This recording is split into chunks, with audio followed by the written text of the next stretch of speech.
Hello students, नमस्कार।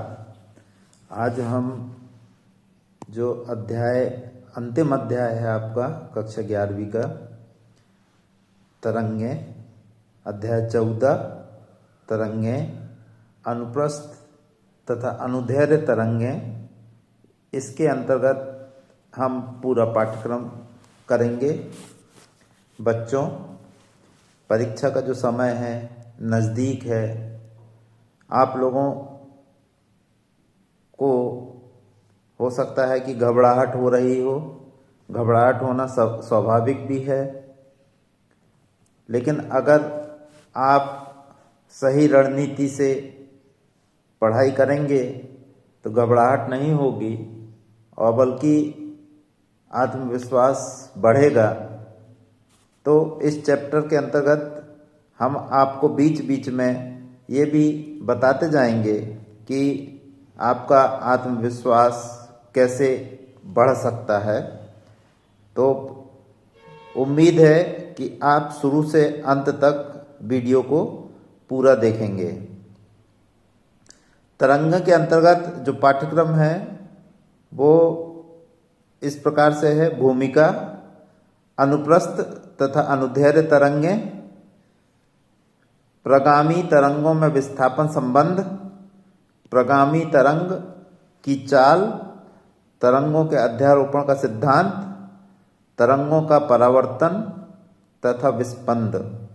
ये है। सबसे पहले हम देखते हैं अनुप्रस्थ तथा अनुदैर्ध्य तरंग। इसके अंतर्गत जो प्रश्न हैं, अब सबसे पहले आप देखें 1 अंक वाले जो प्रश्न जो आ सकते हैं इस चैप्टर से, वो कौन कौन से हैं।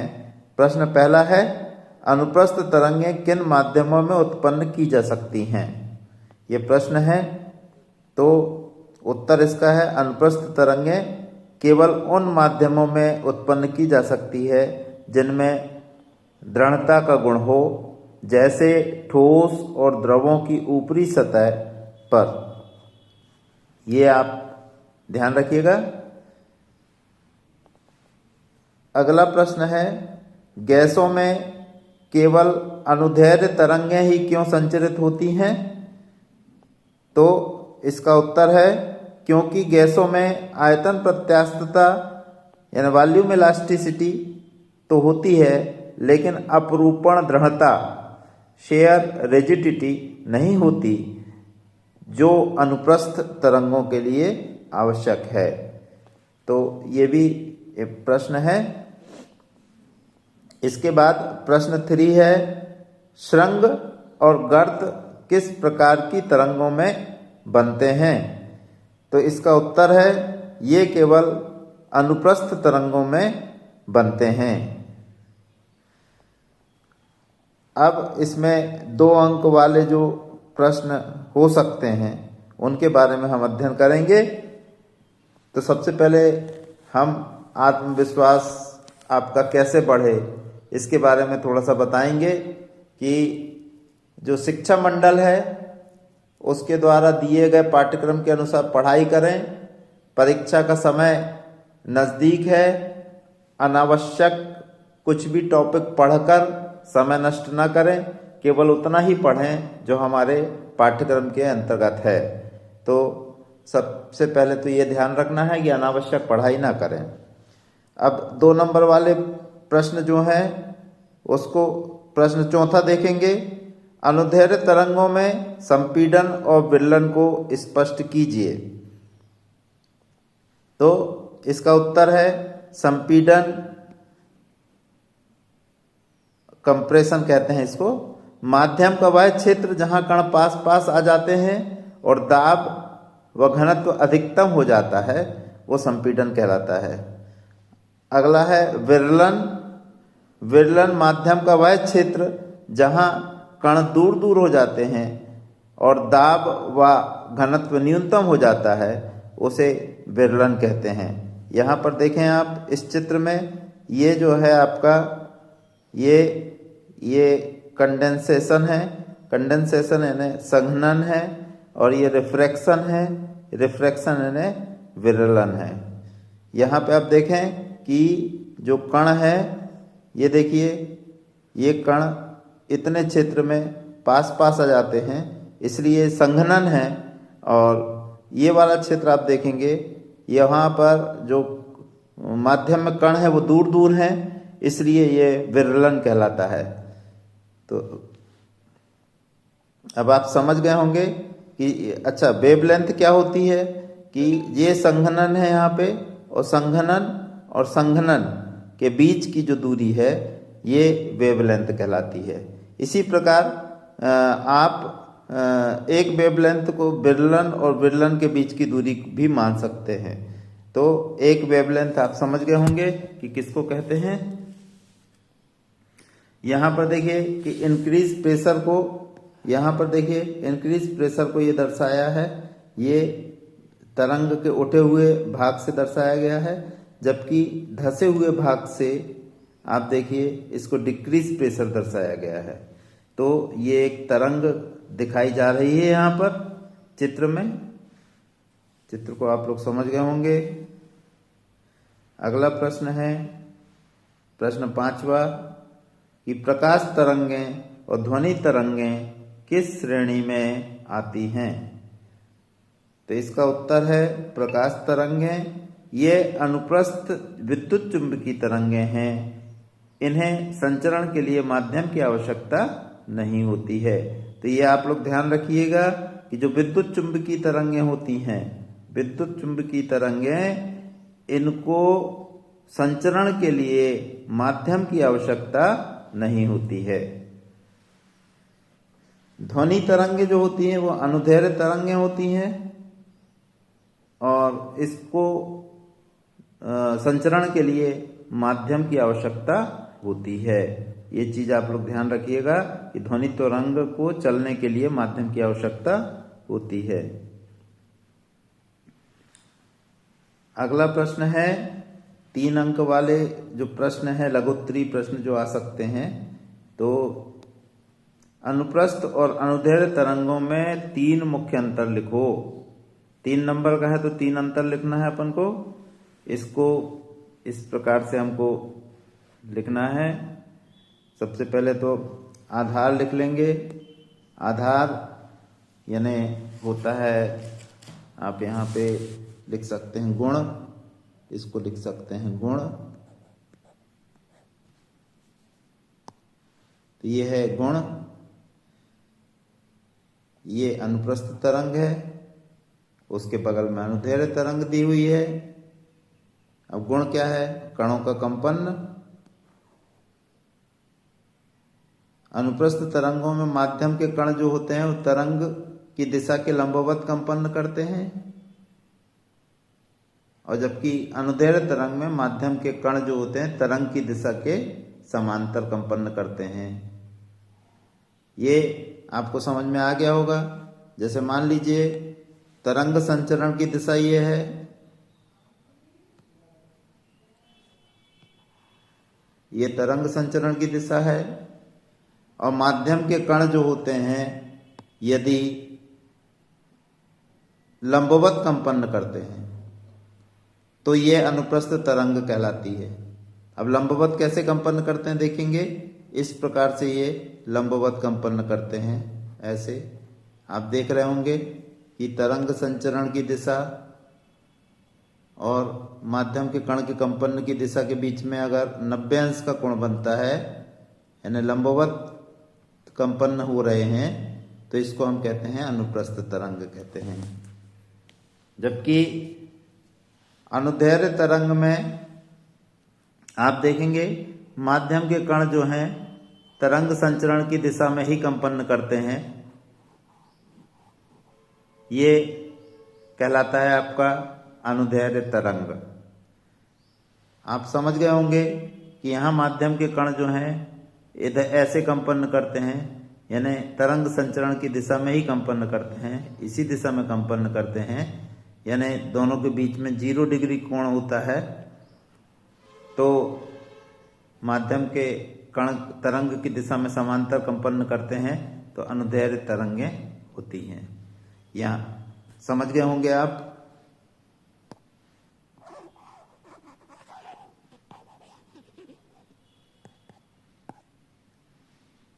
अगला गुण है संरचना। अगला गुण है आपका संरचना। इसमें क्या होता है, स्रंग और गर्त बनते हैं। अनुप्रस्थ तरंग में स्रंग और गर्त बनते हैं, जबकि अनुदैर्घ्य तरंग में संपीडन और विलयन के रूप में आगे बढ़ती हैं ये। अगला जो गुण है माध्यम है।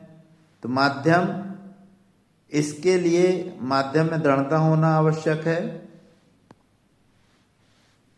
इसके लिए माध्यम में दृढ़ता होना आवश्यक है, जबकि इनके लिए माध्यम में आयतन प्रत्यास्थता गुणांक आवश्यक है अनुदैर्घ्य तरंग के लिए। अगला 4 अंक वाले प्रश्न है दीर्घोत्तरी। तो इसमें क्या है, प्रश्न 7वां, किसी माध्यम में प्रगामी, अनुप्रस्थ और अनुदैर्घ्य तरंगों की चाल किन कारकों पर निर्भर करती है, आवश्यक सूत्र भी लिखिए। ये प्रश्न है, इस प्रश्न को आप लोग देख लीजिए। उत्तर इस प्रकार से लिखना है, किसी भी यांत्रिक तरंग की चाल माध्यम के 2 गुणों पर निर्भर करती है।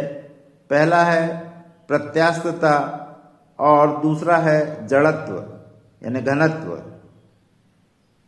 पहला है तनी हुई डोरी में अनुप्रस्थ तरंग की चाल। तो डोरी में तरंग की चाल तनाव T और एकांक लंबाई के द्रव्यमान पर निर्भर करती है। तो वेग v बराबर हो जाता है वर्गमूल T बटे m, जहां T क्या है, ये T है तनाव और आपका m क्या है, m आपका एकांक लंबाई का द्रव्यमान है। अगला है ठोसों में अनुदैर्घ्य तरंग की चाल का सूत्र क्या होगा। तो इसका है, यह यंग प्रत्यास्थता गुणांक y और घनत्व रो पर निर्भर करती है। वेग या चाल v बराबर क्या हो जाएगा, वर्गमूल y बटे रो। y ये क्या है आपका, यंग प्रत्यास्थता गुणांक है, और रो क्या है, रो आपका ये घनत्व है।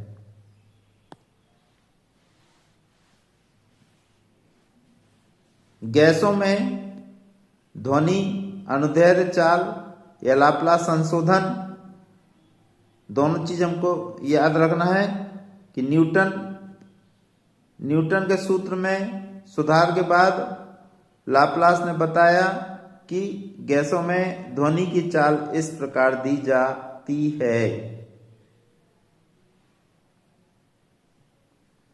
और ये बहुत इंपॉर्टेंट है कि न्यूटन का जो सूत्र था वो पहले, न्यूटन ने जो सूत्र दिया था वो पहले दिया था, जो वायु में ध्वनि की चाल है ये बराबर होता है वर्गमूल P बटे रो। लेकिन लाप्लास ने संशोधन किया है और उसने यहाँ पर एक गामा का गुणा कर दिया, P के स्थान पे P के साथ में गामा का गुणा भी कर दिया, तो P गुणित गामा हो गया। इस प्रकार से गामा क्या होता है, गामा जो होता है ये विशिष्ट ऊष्माओं का अनुपात होता है। विशिष्ट ऊष्मा क्या, स्थिर दाब पर विशिष्ट ऊष्मा बटे स्थिर आयतन पर विशिष्ट ऊष्मा। रो आप जानते हैं, रो यानी क्या है, घनत्व है। इसको रो पढ़ते हैं, इसको आप लोग लिख लीजिएगा कि ये जो है आपका ये RH-O रो से बोलते हैं इसको। तो ये सूत्र आप लोग याद रखेंगे, ठीक है, ये परीक्षा में पूछे जा सकते हैं। अब हम आप लोगों का आत्मविश्वास कैसे बढ़े, इसका दूसरी चीज बताने वाले हैं। कि पहली चीज तो हमने बताया था आपको कि पूरा पाठ्यक्रम पढ़ना है, लेकिन पूरी पुस्तक नहीं पढ़ना है, अनावश्यक टॉपिक नहीं पढ़ना है, उसमें समय नष्ट नहीं करना है। दूसरा जो है, आप परीक्षा का समय नजदीक है तो आपने साल भर जो हस्तलिखित नोट्स बनाए हैं उसको ज्यादा पढ़िएगा, पूरी पुस्तक पढ़ने में समय नष्ट मत करिएगा। तो जो नोट्स हस्तलिखित नोट्स बनाए हैं आपने साल भर, उसको पढ़िए, उससे आपके ज्ञान में भी वृद्धि होगी, परीक्षा में जो आने वाला है वो इम्पोर्टेंट आपको पता चल जाएगा और आत्मविश्वास बढ़ेगा, घबराहट कम होगी। अब नेक्स्ट टॉपिक है हमारा प्रगामी तरंगों में विस्थापन संबंध। इसके बारे में हम अध्ययन करेंगे। प्रगामी तरंगों में विस्थापन संबंध जो है, displacement relation in progressive waves, भौतिकी का एक बहुत ही आधारभूत और गणितीय टॉपिक है, ये ध्यान रखिएगा। अब इसमें जो 1 अंक वाले प्रश्न पूछे जा सकते हैं, अति लघु उत्तरीय प्रश्न, वो किस प्रकार से पूछे जा सकते हैं उसको देखेंगे हम। प्रश्न पहला है, आदर्श प्रगामी तरंग का विस्थापन का समीकरण क्या होता है? तो इसको आप समीकरण को लिख लीजिए, याद कर लीजिए, 2-4 बार लिख के देख लीजिएगा कि विस्थापन yxt जो है ये बराबर होता है a sin kx minus omega t plus five. ये एक समीकरण होता है जहां y क्या है हमने बताया आपको पहले ही, विस्थापन होता है, a आयाम होता है और k x minus omega t plus five जो है तरंग की कला है। अब अगला प्रश्न है, ये सूत्र आप लोग याद कर लीजिएगा, विस्थापन का समीकरण।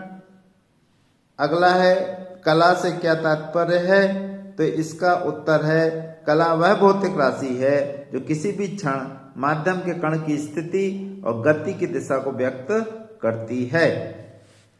तो ये आपका हो गया इस टॉपिक पर आपका ये जो टॉपिक है प्रगामी तरंगों में विस्थापन संबंध, इसमें 1 अंक वाले जो इम्पोर्टेंट प्रश्न हमने आपको 2 बता दिए हैं, इसको आप लोग ध्यान रखिएगा। और अगला जो आपका आत्मविश्वास बढ़ाने वाला टॉपिक, मैंने बोला था आपको बीच बीच में हम आपका आत्मविश्वास कैसे बढ़ सकता है ये बताएंगे। तीसरा ये है कि गणित और फिजिक्स में फार्मूला की जो लिस्ट होती है वो बनाकर आप लोग दीवार में चिपका लीजिए, जहां आप पढ़ते हैं वो हमेशा आपकी आंखों के सामने रहना चाहिए, बार बार वो दोहराएंगे तो याद हो जाएंगे आपको। अगले 2 अंक वाले जो प्रश्न हैं ये हम देखेंगे। 2 अंक वाले प्रश्न क्या क्या हैं इसमें? प्रश्न तीसरा है, कोणीय तरंग संख्या k को परिभाषित कीजिए और इसका मात्रक लिखिए। यहां पर देखिए ऊपर ये आता है, यहां पर yxt equal to a sin kx minus omega t plus five. यहां पर ये जो k आया है, ये k क्या है? ये प्रति इकाई दूरी पर होने वाले कला परिवर्तन को कोणीय तरंग संख्या कहते हैं। ये कोणीय तरंग संख्या है। कोणीय तरंग संख्या किसको कहते हैं? प्रति इकाई दूरी पर होने वाले कला परिवर्तन को कोणीय तरंग संख्या कहते हैं। इसका जो सूत्र होता है k बराबर होता है 2 पाई बटे लैम्डा। अब आप जानते हैं कि 2 पाई जो होता है ये रेडियन होता है, मतलब रेडियन में नापा जाता है, और लैम्डा को मीटर में नापा जाता है। तो यहाँ पर जो इसका मात्रक निकल के आता है रेडियन प्रति मीटर आता है। तो जो k है जिसको हम कोणीय तरंग संख्या कहते हैं, इसका मात्रक होता है रेडियन प्रति मीटर। अब अगला प्रश्न है कि धनात्मक x अक्ष और ऋणात्मक x अक्ष की दिशा में चलने वाली तरंगों के समीकरण में क्या अंतर होता है? तो धनात्मक एक्स अक्ष में y बराबर क्या होता है, a साइन के एक्स माइनस ओमेगा टी होता है, और ऋणात्मक दिशा में जो चलता है वो a साइन के एक्स प्लस ओमेगा टी होता है, यानी माइनस ओमेगा टी और प्लस ओमेगा टी दोनों में अंतर है। यहाँ पर दोनों के चिन्ह विपरीत होते हैं, जबकि यहाँ पर दोनों के चिन्ह समान होते हैं। ये अंतर है दोनों में। अब है 3 अंक वाले प्रश्न लघुत्तरी। इसमें है प्रश्न 5वां, प्रगामी तरंग के समीकरण y बराबर a साइन के एक्स माइनस ओमेगा टी का उपयोग करके कण के वेग का सूत्र व्युत्पन्न कीजिए। अब हम सबसे पहले देखें कण का जो वेग विस्थापन के समय के सापेक्ष परिवर्तन की दर के बराबर होता है। कण का जो वेग होता है वो विस्थापन के समय के सापेक्ष परिवर्तन की दर के बराबर होता है। यानी ये वाला जो फार्मूला है, ये वाला वो याद करेंगे आप। v बराबर होता है विस्थापन का समय के साथ अवकलन। इसको क्या कहते हैं, वेग बराबर विस्थापन का समय के साथ अवकलन। d बटे dt क्या कहलाता है, अवकलन कहलाता है। तो चूंकि विस्थापन y बराबर क्या दिया हुआ है, साइन के एक्स माइनस ओमेगा टी, इसको यहां रख देते हैं अपन सूत्र में। तो वेग v बराबर क्या हो जाएगा, अवकलन, और y पूरे विस्थापन का हम अवकलन कर देते हैं। अब यहां पर आप मान लीजिए कि ये जो के एक्स माइनस ओमेगा टी आया है, इसको u मान लें यदि हम, तो ये इस प्रकार से हो जाएगा, a बाहर हो जाएगा क्योंकि ये स्थिरांक है, तो ये बाहर हो गया। अंदर पहुंच गया आपका d बटे dt साइन, देखिए ये साइन है, और इसकी जगह क्या हम लिख सकते हैं, u, तो ये आ गया u। अब हम इसको इस प्रकार से भी dt, ये वाला जो dt है, ये dt यहां आ जाएगा, सॉरी,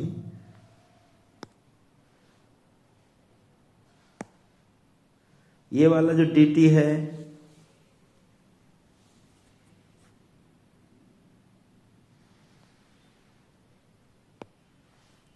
ये वाला dt ये यहां पहुंच गया, और du का आपने भाग भी दे दिया है और गुणा भी कर दिया है, तो कोई अंतर नहीं आता है। तो ये आपका हो जाएगा a cos साइन u का अवकलन जो होता है वो cos u होता है, तो इतने की जगह हम cos u लिख देंगे, और ये आ गया आपका du बटे dt। अब मान लौटाने पर u का मान लौटा दिया अपन ने, तो u का मान कितना माना था अपन ने, के एक्स माइनस ओमेगा टी माना था, ये वापस लौटा दीजिए। ये देखिए ये हो गया। तो यहां पर इसका जो अवकलन है वो 0 हो जाएगा। क्यों? क्योंकि ये पूरा का पूरा स्थिरांक है, तो स्थिरांक राशियों के अवकलन 0 होते हैं। यहाँ पर माइनस ओमेगा जो है आपका ये बाहर आ जाएगा, और dt बटे dt 1 हो जाएगा। इस प्रकार से माइनस ओमेगा बाहर हो गया, तो ये आ जाएगा आपका वेग v बराबर माइनस a ओमेगा कॉस के एक्स माइनस ओमेगा टी। तो इस प्रकार से ये वेग, ये चाल आ गई है। अगला प्रश्न है, ये अपना दीर्घ उत्तरी प्रश्न है। 5 अंक का नहीं होता है, ये 4 अंक का हो सकता है। धोखे से वो 5 अंक का लिख गया है, ये आपका 4 अंक का प्रश्न हो सकता है। 5 अंक के आते ही नहीं है प्रश्न, वो धोखे से लिख गया है। अब ये प्रश्न इस प्रकार से है,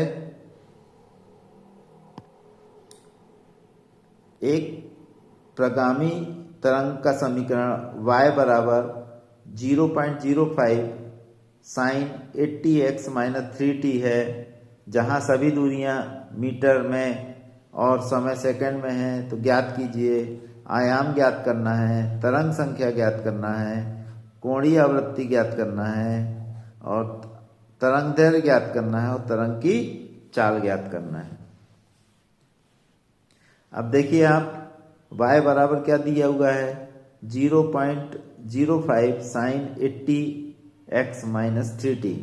इसकी तुलना यदि आप इससे करते हैं इस समीकरण से, तो देखेंगे y की जगह y लिखा है, ये देखिए y है, और यहाँ पर भी y लिखा है। a की जगह क्या लिखा हुआ है, यहाँ a है और यहाँ a की जगह 0.05 लिखा हुआ है, तो ये a ही आयाम कहलाता है। इस प्रकार से a बराबर हो जाएगा 0.05 मीटर। इसी प्रकार आप देखेंगे तरंग संख्या k ये है और यहाँ पर 80 दिया हुआ है, तो हम कह सकते हैं k बराबर 80 रेडियन प्रति मीटर हो गया ये। अब कोणीय आवृत्ति ओमेगा का मान निकालेंगे, तो यहाँ देखिए ओमेगा की जगह यहाँ 3 लिखा हुआ है, तो ओमेगा बराबर 3 रेडियन बटे s हो जाएगा। अब तरंग दैर्घ्य बराबर क्या होता है, तरंग दैर्घ्य बराबर होता है 2 पाई बटे k, तो यहाँ पर 2 इंटू 3.14/80 ये बराबर हो जाता है 0.0785 मीटर। अगला है तरंग की चाल v, तो इसका जो सूत्र है वो याद रखिएगा, ओमेगा बटे k होता है, यानी 3/80, तो इसको सरल करेंगे तो 0.0375 मीटर प्रति सेकंड आता है। तो इस प्रकार से ये हमारा दूसरा टॉपिक भी खत्म होता है। अब हमें आपका घबराहट दूर करने के लिए जो हमको कुछ आपको निर्देश देना थे, उनमें से जो चौथा निर्देश है, 3 निर्देश मैं दे चुका हूं आपको। पहला निर्देश था कि समय नजदीक है, अनावश्यक टॉपिक पढ़कर समय नष्ट न करें। दूसरा है पूरी पुस्तक पढ़ने की अपेक्षा आप अपने जो हस्तलिखित नोट्स हैं उनको पढ़िए। तीसरा हमने आपको बताया था एक टिप कि आप फार्मूले जो हैं गणित के और भौतिकी के वो अच्छे से याद कर लीजिए और लिखकर अपनी आंखों के सामने चिपका लीजिएगा। तो बार बार आप उन फार्मूलों को देखेंगे तो वो फार्मूले आपको याद हो जाएंगे, आप भूलेंगे नहीं। और चौथी चीज हमको जो बताना थी वो आपको याद रखना है कि याद कर लीजिए, आप टॉपिक समझ लीजिए, याद कर लीजिए, लेकिन उसके बाद एक बार आप लिख कर देख लीजिए। लिखना बहुत जरूरी है, क्योंकि हमको ये विश्वास हो जाता है कि जो हमने पढ़ा है वो हमको याद हो गया है, लेकिन ऐसा नहीं है। आपको आत्मविश्वास तभी होएगा जब आप उसको लिख कर देख लेंगे, 1 बार 2 बार लिख कर याद कीजिएगा, बहुत जल्दी याद होता है। अगला टॉपिक है अपना प्रगामी तरंग की चाल। प्रगामी तरंग की जो चाल है, speed of a progressive wave, topic से परीक्षा में अक्सर परिभाषा, सूत्र और माध्यम के गुणों पर आधारित प्रश्न पूछे जाते हैं। आपके नोट्स के लिए महत्वपूर्ण प्रश्नोत्तर यहाँ दिए गए हैं। अब पहला प्रश्न है, प्रगामी तरंग की चाल किन 2 मुख्य कारकों पर निर्भर करती है? तो ये 2 कारक हैं, उत्तर लिख लीजिए। माध्यम की प्रत्यास्थता और जड़त्व पर निर्भर करती है। अगला प्रश्न है, तरंग की चाल v, आवृत्ति n और तरंग दैर्घ्य लैम्डा के बीच में संबंध लिखिए। तो इसका जो उत्तर है v बराबर n लैम्डा होगा। यानी v क्या है, तरंग की चाल है, n क्या है, n आवृत्ति है, और लैम्डा क्या है, लैम्डा तरंग दैर्घ्य है। अगला प्रश्न है, क्या ध्वनि की चाल दाब बदलने पर बदलती है?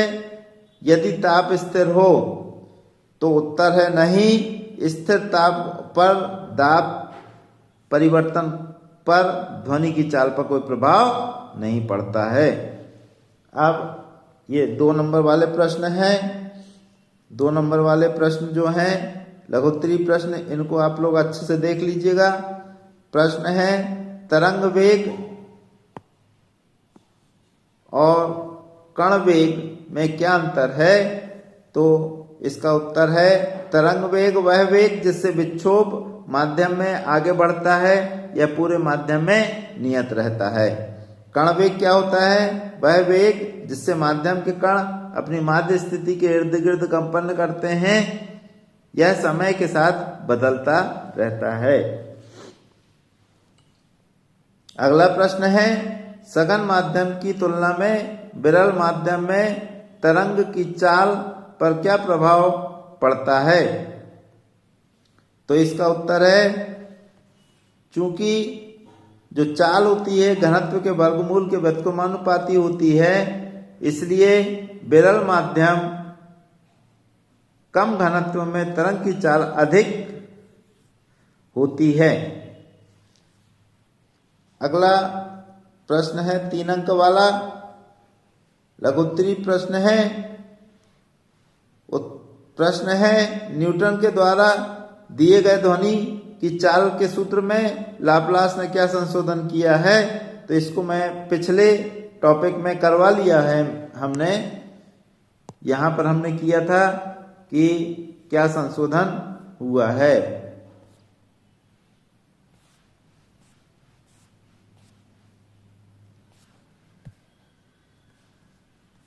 यहाँ देखिए, ये वाला जो हमने बताया था आपको, ये संशोधन न्यूटन के सूत्र में सुधार के बाद लाप्लास ने बताया कि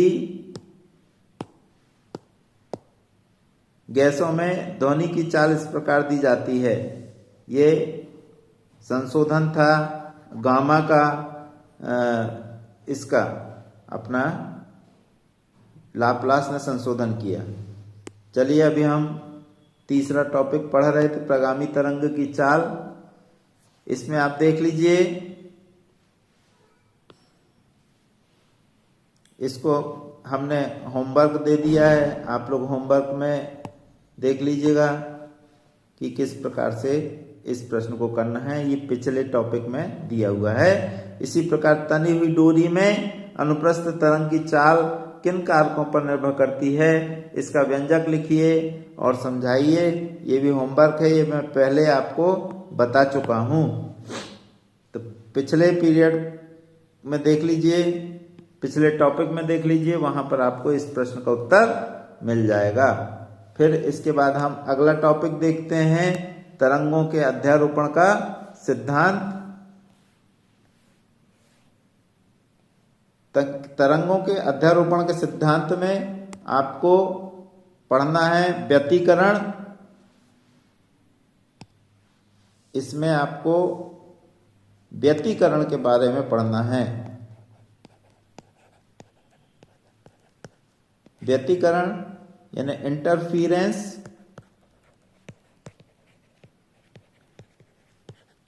इंटरफिरेंस में क्या होता है?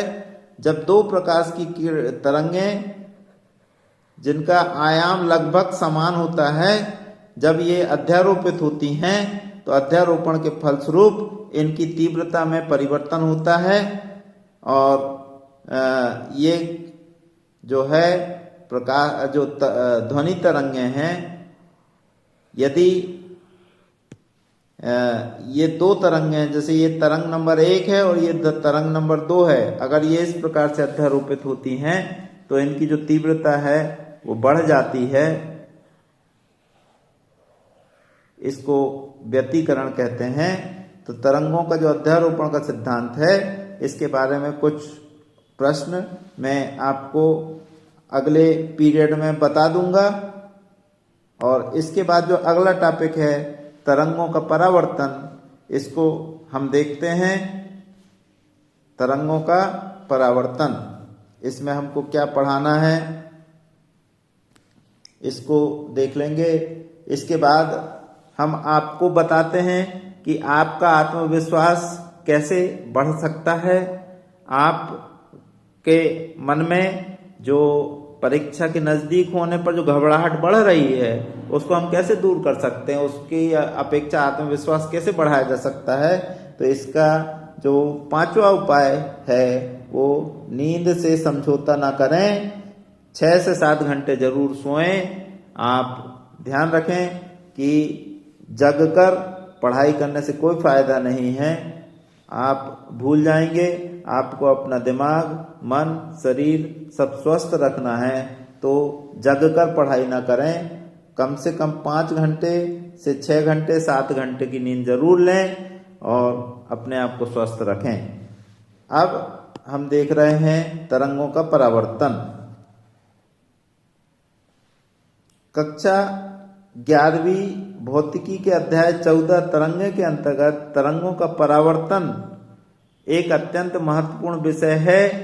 आपकी परीक्षाओं की दृष्टि से यहाँ मुख्य प्रश्न और उनके उत्तर दिए गए हैं। प्रश्न पहला है, तरंगों के परावर्तन से आप क्या समझते हैं? तो इसका उत्तर आप लोग लिख लीजिएगा कि जब कोई तरंग एक माध्यम से चलते हुए किसी दूसरे माध्यम की सीमा से टकराकर वापस उसी माध्यम में लौट जाती है तो इस घटना को तरंग का परावर्तन कहते हैं। प्रकाश की भांति तरंगें भी परावर्तन के नियमों का पालन करती हैं, यानी कि आपतन कोण बराबर होता है परावर्तन कोण के। तो जैसे प्रकाश में आप लोगों ने पढ़ा था, 9वीं 10वीं कक्षा में पढ़ा होगा, परावर्तन के जो नियम होते हैं वो यहाँ पर भी लागू होते हैं, ध्वनि में भी लागू होते हैं। अगला प्रश्न है, दृढ़ सीमा या रिजिड बाउंड्री से तरंग के परावर्तन की व्याख्या कीजिए। इसमें कला परिवर्तन कितना होता है? इसको बहुत इंपॉर्टेंट प्रश्न है, यहाँ पर देख लीजिएगा। दृढ़ सीमा, ये देखिए ये दृढ़ सीमा है, ये देखिए ये दृढ़ सीमा है यहाँ पर ये, और यहाँ पर 2 तरंगें दिखाई गई हैं। लाल वाली तरंग जो है ये जाती हुई तरंग है, इस दिशा में जा रही है। लाल वाली तरंग जो है इस दिशा में जा रही है और नीली वाली तरंग जो है वो इस दिशा में वापस आ रही है टकराने के बाद। तो इसमें आप देखेंगे कि लाल वाली तरंग जब जाती है यहाँ पर टकराती है तो टक्कर के पश्चात जब नीले वाली तरंग बन के वो लौटती है तो दोनों की कला में 180 डिग्री का अंतर होता है। देखिए यहाँ पर श्रृंग है,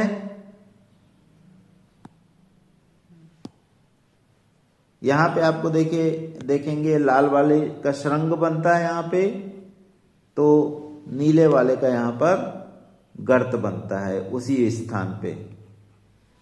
तो इस प्रकार से देखिए दोनों में कला में 180 डिग्री या पाई रेडियन का कलांतर होता है। तो ये आप लोग समझ गए होंगे। लेकिन जब यही टकराव मुक्त सीमा पर होता है, फ्री बाउंड्रीज से तरंग के परावर्तन होता है, तो यहाँ पर इस प्रकार से देखेंगे, ये देखिए यहाँ परावर्तन दिखाई दे रहा है कि जब ये देखिए कोई कपड़े का पर्दा है, कपड़े का पर्दा जो है मुक्त सीमा कहलाएगी।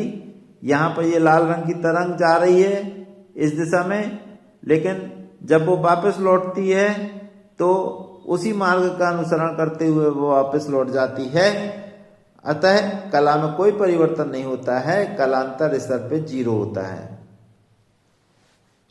यदि एक श्रृंग मुक्त सीमा से टकराता है तो वह श्रृंग के रूप में ही वापस आता है। देख लीजिए आप, ये चित्र में स्पष्ट है, ये वाले चित्र में।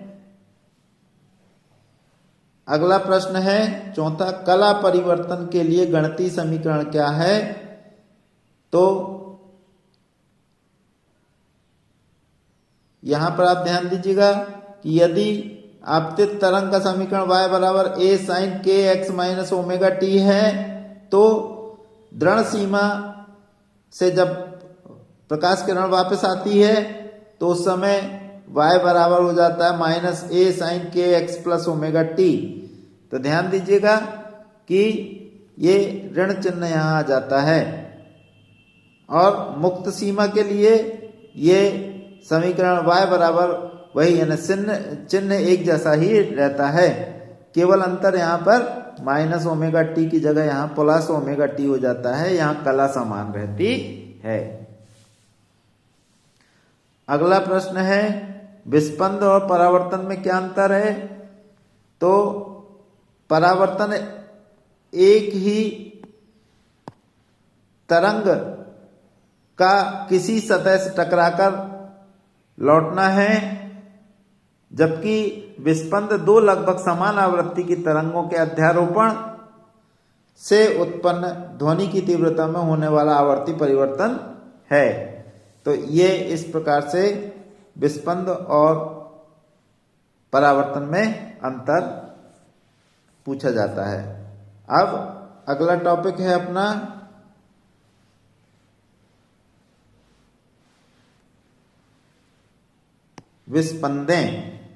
विस्पंदें। अगला टॉपिक है, ये आखिरी चैप्टर का आखिरी टॉपिक है, तो इसलिए अब हम आपको परीक्षा पास होने पर घबराहट दूर करना और आत्मविश्वास बढ़ाने के लिए जो छठवां पॉइंट है वो बता रहे हैं कि अगर आप ये सोचते हैं कि कोई चीज मेरे से नहीं होगी तो ये आपकी नेगेटिव थिंकिंग है। तो नेगेटिव थिंकिंग की जगह आप पॉजिटिव थिंकिंग रखिए। मेरे से नहीं होगा की जगह सोचें कि मैं अपना सर्वश्रेष्ठ प्रयास करूंगा, मैं अपना सर्वश्रेष्ठ प्रयास करूंगा। ऐसा सोचना हमारी पॉजिटिव थिंकिंग को प्रदर्शित करता है। और यदि आप ये सोचने लगे कि मेरे से नहीं होगा तो ये आपकी नेगेटिव थिंकिंग को प्रदर्शित करता है। तो मेरे से नहीं होगा की जगह सोचें कि मैं अपना सर्वश्रेष्ठ प्रयास करूंगा, आप जरूर सफल होंगे। अब हम पढ़ते हैं, हमारा आखिरी चैप्टर का आखिरी टॉपिक है विस्पंदें।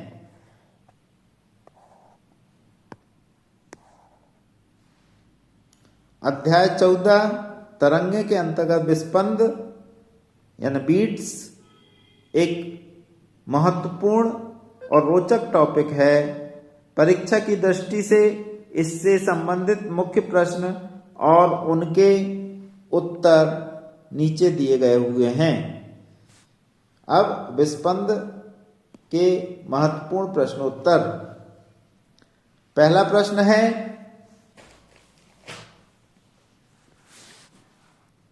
विस्पंद किसे कहते हैं, इसके बनने की क्या शर्त है। तो अच्छे से आप लोग समझ लीजिएगा, याद कर लीजिएगा, लिख कर देख लीजिएगा। जब लगभग समान आवृत्ति की दो ध्वनि तरंगें एक ही दिशा में चलकर अध्यारोपित होती हैं तो ध्वनि की तीव्रता में होने वाले क्रमिक उतार चढ़ाव को विस्पंद कहते हैं। शर्त यह है कि दोनों तरंगों की आवृत्ति में बहुत कम अंतर होना चाहिए, सामान्यतः 10 हर्ट्ज से कम होना चाहिए। इसके बाद अगला प्रश्न है, विस्पंद आवृत्ति यानी बीट फ्रीक्वेंसी से क्या तात्पर्य है, इसका सूत्र लिखिए। तो इसका उत्तर है, प्रति सेकंड सुनाई देने वाले विस्पंदों की संख्या को विस्पंद आवृत्ति कहते हैं। यह दोनों ध्वनि स्रोतों की आवृत्तियों के अंतर के बराबर होती है। यानी यदि दो स्रोत हैं, एक की आवृत्ति N1 है और दूसरी की N2 है, तो विस्पंद आवृत्ति कैपिटल N होगी और कैपिटल N का जो फार्मूला होगा ये होगा mod of N1 minus N2। इसका क्या अर्थ हुआ, मॉड का अर्थ होता है कि N1 माइनस N2 अगर पॉजिटिव आता है तो मॉड के बाद पॉजिटिव रहता है, और यदि नेगेटिव भी आता है तो ये मॉड लगा देने से वो पॉजिटिव ही उत्तर होता है। या हम कह सकते हैं, इसको हम दूसरा सूत्र लिख सकते हैं, N1 और N2 के बीच का अंतर, ये अंतर का चिन्ह है, इसको हम अंतर का चिन्ह बोलते हैं। अंतर किसको बोलते हैं? अंतर बोलते हैं हम कि बड़ी राशि से छोटी राशि को घटाना अंतर कहलाता है। यानी यदि ये बड़ा है तो इसमें से इसको घटाना पड़ेगा, और अगर ये बड़ा है तो इसमें से इसको घटाना पड़ेगा, ये अंतर कहलाता है। अगला प्रश्न है, क्या हम 10 से अधिक विस्पंद प्रति सेकंड सुन सकते हैं? क्यों? उत्तर है नहीं। सामान्यतः हम प्रति सेकंड 10 से अधिक विस्पंद स्पष्ट रूप से नहीं सुन सकते हैं। इसका कारण ध्वनि की स्थिरता, परसिस्टेंस ऑफ हियरिंग है। हमारे कान पर ध्वनि का प्रभाव 1/10 सेकंड तक बना रहता है। यदि विस्पंद इससे तेज होंगे तो वे आपस में मिल जाएंगे और अलग अलग हमको सुनाई नहीं देंगे। तो आप लोग समझ गए होंगे कि 10 से अधिक विस्पंद प्रति सेकंड हम नहीं सुन सकते हैं। अगला प्रश्न है, विस्पंद के प्रमुख उपयोग क्या हो सकते हैं? एप्लीकेशन क्या है इनकी? तो इसका उत्तर है, विस्पंद का उपयोग व्यवहारिक जीवन में कई जगह होता है। जैसे वाद्य यंत्रों का स्वर मिलान, गिटार, सितार और हारमोनियम को सही सुर में लाने के लिए विस्पंद का प्रयोग होता है। इसी प्रकार अज्ञात आवृत्ति ज्ञात करने में, यदि एक स्वरित्र है, ट्यूनिंग फोर्क है कि आवृत्ति पता हो, तो दूसरे की अज्ञात आवृत्ति विस्पंद गिनकर हम निकाल सकते हैं। ये स्वरित्र एक प्रकार का उपकरण होता है जिससे कि हम कंपन की संख्या निकाल सकते हैं। अगला है, खतरनाक गैसों का पता लगाना। खानों में जहरीली गैसों की उपस्थिति का पता लगाने के लिए विस्पंद सिद्धांत का उपयोग होता है। अगला प्रश्न है, देखिए स्वरित्र जो होता है, मैं आपको बता दूं कि इस प्रकार से स्वरित्र होता है। ये इस प्रकार से 2 भुजाएं होती हैं उसकी, और एक तीसरी भुजा ये हाथ में पकड़ने की रहती है। और इसको जब हम रबड़ के, ये धातु के रहता है,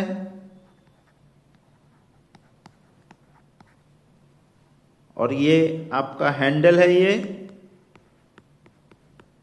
ये धातु का जो स्वरित्र है, इस स्वरित्र को जब हम किसी रबड़ के पैड में मारते हैं तो यहाँ कंपन होता है, और कंपन होने से हमको ध्वनि सुनाई देती है।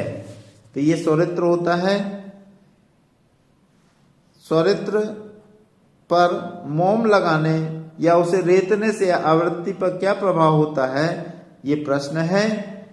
तो यह परीक्षा में अधिकांशतः पूछने वाला अधिकांशतः प्रश्न है।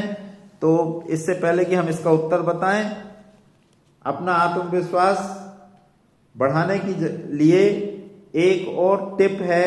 वो टिप 7वां टिप्स है। 7वां टिप्स है कि परीक्षा अत्यंत निकट है। आप सोशल मीडिया से और मोबाइल गेमिंग से कुछ दिन तक दूर रहें। ये दूरी आपको परीक्षा में अवश्य सफल बनाएगी और आप अच्छे नंबरों से पास होंगे। अगला प्रश्न जो है, स्वरित्र पर मोम लगाने पर या उसे रेतने पर आवृत्ति में क्या प्रभाव पड़ता है? तो इसका उत्तर है, मोम लगाने पर स्वरित्र भारी हो जाता है, जिससे उसकी आवृत्ति घट जाती है। ध्यान रखिएगा कि जो भारी चीज होती है उसकी आवृत्ति कम होती है। रेतने पर स्वरित्र हल्का हो जाता है, जिससे उसकी आवृत्ति बढ़ जाती है। तो उल्टा होता है, मोम लगाने से भारी हो जाता है, आवृत्ति घट जाती है। रेतने से यानी घिसने पर स्वरित्र हल्का हो जाता है और उसकी आवृत्ति बढ़ जाती है। इस प्रकार से आपका ये वाला चैप्टर भी खत्म होता है।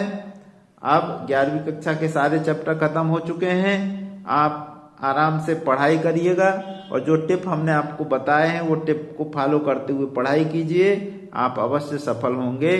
धन्यवाद। Thank you.